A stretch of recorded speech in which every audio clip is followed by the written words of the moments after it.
Hi everyone, it's Sandy, and today I'm doing my February wrap-up, so I'll be talking about all the books that I read in February. I managed to read 6 books, and the first one is My Sister Rosa by Justine Larbalestier. This book follows a 17-year-old named Che Taylor who is Australian and his family are moving to New York City. However, he has this 10-year-old sister named Rosa who he believes is a psychopath. I did read most of this book through listening to it as an audiobook, and I really enjoyed it. I haven't heard that many people talking about this book, but from what I have heard, many people do seem to enjoy it. I really enjoyed reading from Che's perspective. Whenever Che has a free time, he likes to go boxing, and I haven't really read that many books with characters that do that, so it was really cool to read about that. I was definitely hooked into the story right from the very beginning. And so let's talk about Rosa for a little bit, because I found her to be such a fascinating yet terrifying and kind of creepy character. Even though we are reading this book from Che's perspective, I think the author fleshes out Rosa's character so incredibly well. One second, Rosa can be this really charming, sweet, innocent little 10-year-old girl,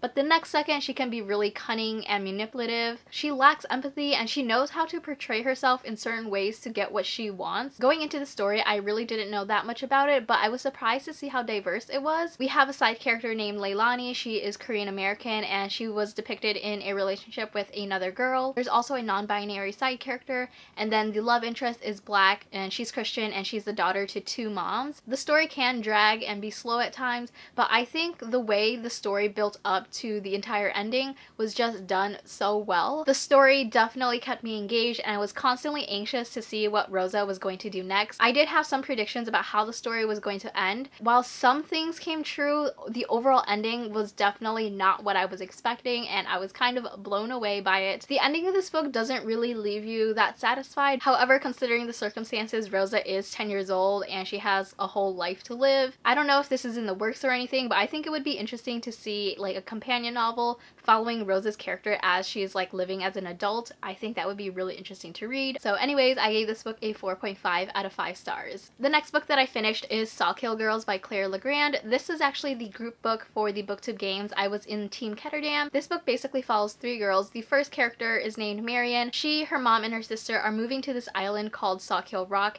and on this island there have been girls that have been disappearing for decades and their bodies have just never been found. And then the 2 other main characters are Zoe and Val. Zoe's best friend Thora disappeared 7 months ago. Her body has never been found, so she is presumed dead. Prior to Thora's disappearance, she has been getting close with Val, who is the other main character, and Zoe believes that Val has something to do with Thora's disappearance. I honestly didn't know anything about this book going into it, and I was really surprised to learn all the like supernatural / paranormal things that were going on and how big of a role it had in the story. So that was something I really wasn't expecting, and I did kind of like it, but at the same time it just felt strange and I just am not really interested in books like that. I do want to briefly talk about the representations in this book. Zoe is Black and asexual. I believe Marion is described as a plus-size main character, and she and Val like girls. It's not explicitly stated what their sexuality are, but I believe they're either bisexual or pansexual, since Val has been in relationship with boys previously, and then there was one chapter where Marion dreamt of kissing boys and girls, so I think she is attracted to boys as well, but it's not explicitly stated. Zoe would probably be my favorite character in this book. She is the daughter of the sheriff in town. I really liked reading from her perspective. I also really enjoyed the side character Grayson, who is Zoe's ex-boyfriend. I think he's like a sweet cinnamon roll, and I just really love seeing how much he cared about Zoe and all the things that he was willing to do to protect her. The story is very eerie and atmospheric, and I'm just personally not a fan of reading those types of books. The way the supernatural plotline was kind of executed just felt kind of strange to me. I just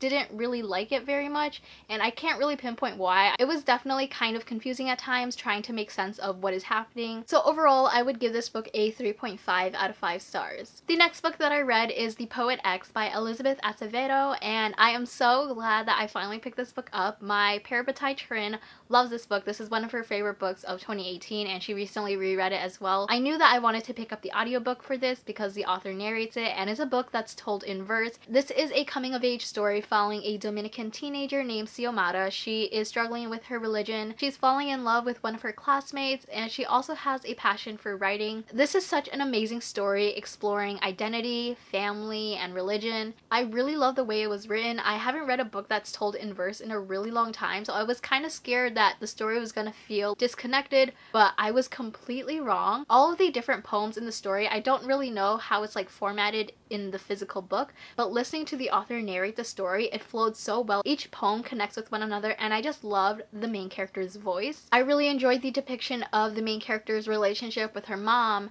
with her twin brother, with her best friend, with her new boyfriend, with her English teacher. I love seeing all these types of relationships depicted in the story. It's not one-dimensional, it's complicated. There's just so much that the main character is struggling with, and I just really enjoyed reading her journey. And overall, I would rate this story a 5 out of 5 stars. The next book that I picked up is Maybe in Another Life by Jenkins Reid, and this is a story following our main character Hannah, who has moved from New York to Los Angeles, which is her original hometown. She's now living with her best friend Gabby, and on the night that she returns, they meet up with a bunch of old friends to catch up, and there's this one guy named Ethan who shows up, who happens to be Hannah's ex-boyfriend. They were high school sweethearts, but they pretty much broke up after Ethan went away for college. And so at the end of the night, Hannah is given the option of either going back home with her best friend or going home with Ethan. And so what I absolutely loved about the story is that it's told in 2 parallel universes. You get to see how both of these decisions play out. You see the storyline of Hannah going home with Ethan, and then you also see the storyline of Hannah going home with her best friend. I also listened to this book as an audiobook, and I had so much fun listening to it. This was an audiobook that I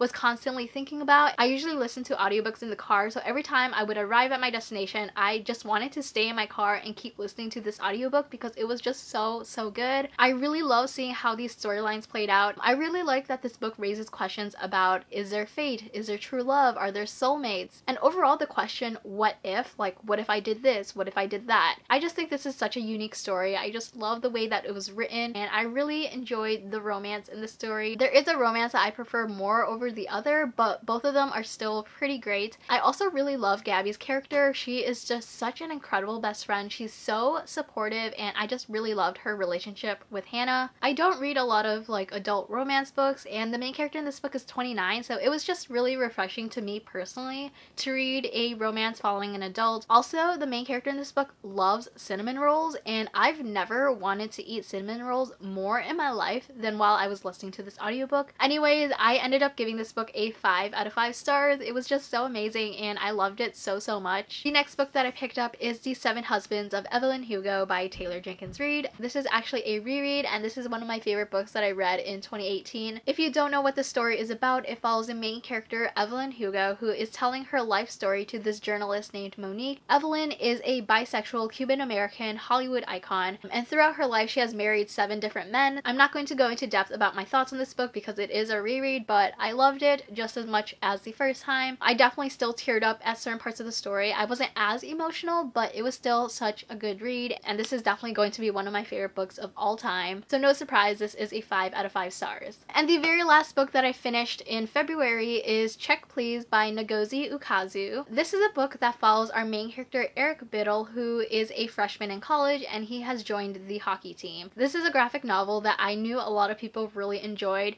and I really want to get more into graphic novels this year, so I picked this book up from the library and I loved it. This was such a cute and charming story. The main character is also a vlogger. He likes to bake, and he's also gay. I really loved Eric's character. Everyone calls him Biddy as a nickname, and I just really love seeing his interactions with his teammates. I also really like the art style in this book. There's a lot of red that's used, and I just really liked it. Overall, I would rate this graphic novel a 4.5 out of 5 stars, and I definitely look forward to picking up the next volume. Those are all the books that I read in February. If you've read any of the books that I talked about, please let me know your thoughts in the comments below. Thank you so much for watching this video. I hope you enjoyed it, and I will see you next time. Bye!